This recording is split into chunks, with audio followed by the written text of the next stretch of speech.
చేతిలో సామాజిక అస్త్రం number one number one. Vasanthi గారు, మీరు ఎక్కడ పని చేస్తున్నారు? ముందుగా నంబర్ 1 ఛానల్ అధినేత గారికి చాలా చాలా రుణపడి ఉంటామండి మేము. చెప్పండి. నిజంగా నేను ఉప్పులూరు పిహెచ్సి నుంచి వచ్చానండి. నా పేరు వాసంతి. ఇప్పుడు పిహెచ్సిలో ఉన్న ప్రాబ్లమ్స్ అన్నీ ప్రస్తుతానికి అందరూ వింటూనే ఉన్నారు.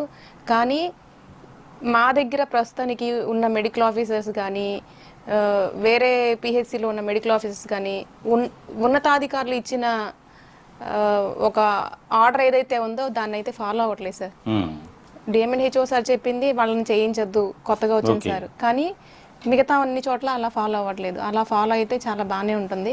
వాళ్ళు మాకు స్టాఫ్ లేరు, అడ్జస్ట్మెంట్ కుదరట్లేదు, మీరే చేయాలి, మా పిల్లలకి బాగాలేకపోయినా మీరే చేయాలి, పిల్లలకి బాగాలేదు మేము లీవ్ కావాలి, నాకు లీవ్స్ ఉన్నాయి అని చెప్పినా సరే లేదు మీరే అడ్జస్ట్మెంట్, మీరేం చేసుకుంటారో మాకు తెలియదు.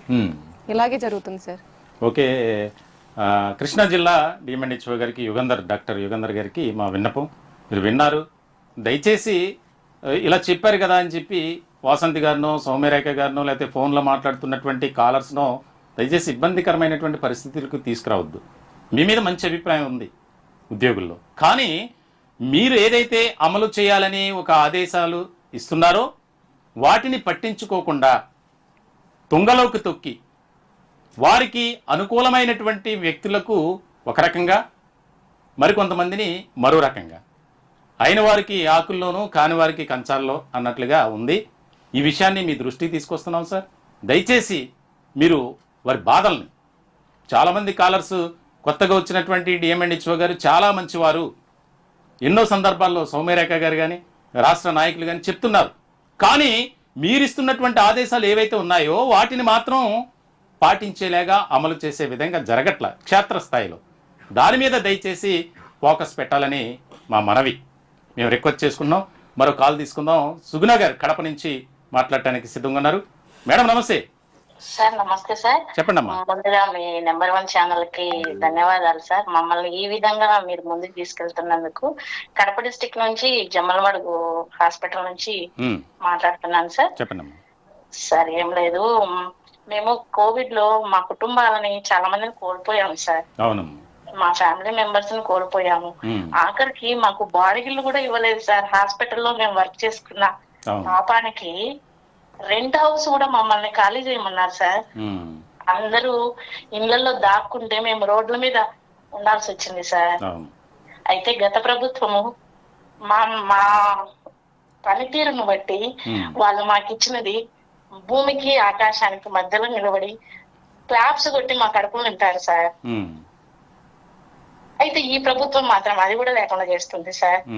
అన్నం తింటున్నామంటే ఆ అన్నం కూడా లేకుండా చేసేస్తుంది సార్. మా పక్షాన మీరుండి మాకు న్యాయం చేయాలి సార్. తప్పకుండా అమ్మా, మీ పక్షాన నిలబడడం కాబట్టి ఇన్ని కార్యక్రమాలు, ఇన్ని లైవ్లు, ప్రత్యేకమైనటువంటి న్యూస్ కూడా వేస్తున్నాం. లైవ్ చూస్తున్నాము.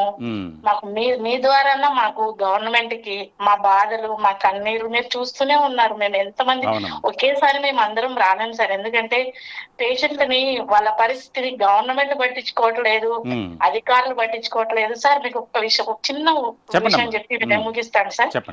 సార్ డాక్టరు రాయగలడు సార్, ట్రీట్మెంట్ ఒక్కటే రాయగలడు.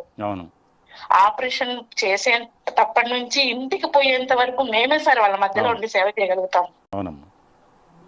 అవునా కదా సార్? అది వాస్తవం, నిజం అది. ఎందుకంటే ఈ సందర్భంగా మీరు సగం పని కూడా చేయలేదు సార్ వాళ్ళు. హాఫ్ అన్ అవర్ మేము హాస్పిటల్లో లేకపోతే అసలు హాస్పిటల్ ఏమవుతుంది సార్? అవును సార్, ఈ విషయాలని మీరు వాళ్ళకి చేరదీయాలి సార్. తప్పకుండా అమ్మా. నిజంగా ఈ సందర్భంగా మీరు చేసేటువంటి సేవలు నిజంగా దానికి ప్రతి ఒక్కరు కూడా గుర్తించట్లేదు సార్. ఖచ్చితంగా గుర్తిస్తారు. గుర్తించే విధంగా మేము కూడా మీ పక్షాన నిలబడ్డాం. సుగుణ గారు, మీరు కాల్ చేసినందుకు ప్రత్యేకమైన ధన్యవాదాలు. మీ ఆవేదన అర్థమైంది. నిజంగా ఈరోజు నిజంగా ఎంతో మంది ఎన్నో రకాలుగా ఇబ్బందులు పడుతున్నటువంటి పరిస్థితి. ఫ్రంట్ వారియర్స్గా ఉన్నారు. వారి ప్రాణాలను కూడా లెక్క చేయకుండా కుటుంబాలను వదిలి, పిల్లలను వదిలి, వారు ఇందాక సుగుణ గారు చెప్పినట్లు డాక్టర్లు కేవలం ఎలా ఏంటి అనేది రాస్తారు మాత్రమే. కానీ ఆ పేషెంట్ను దగ్గరుండి చూసుకునేటువంటి బాధ్యత ఆ నర్సింగ్ సిబ్బందిదే. మరి అటువంటి వారికే దీనమైనటువంటి పరిస్థితి వస్తే ఎవరికి చెప్పుకోవాలి, ఎక్కడికి వెళ్ళాలి?